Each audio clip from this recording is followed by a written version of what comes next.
You can use the Xlookup function to find things in a table or range by row. For example, you can look up the price of a medicine by its name or find an employee name based on their employee ID. With the Xlookup function, you can look in the one column for a search term and return a result from the same row in another column, regardless of which side the return column is. So in this file, we want to look for the ratio of Alex. We will begin by typing equal Xlookup. Normally the function should appear and you can select it.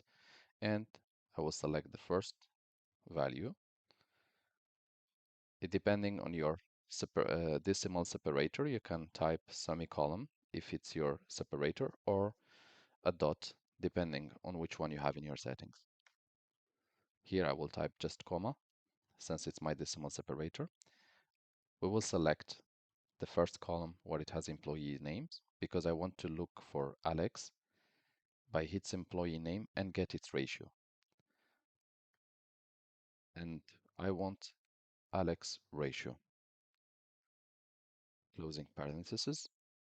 So here, the first is the value which we are looking for, where it exists in the employee name, and what the return value should be. The return value should be its value from ratio, D. Hit enter, and the result should appear immediately. As you can see, here I got it, and it shows that Alex has a value of 2, and it's exactly the value here.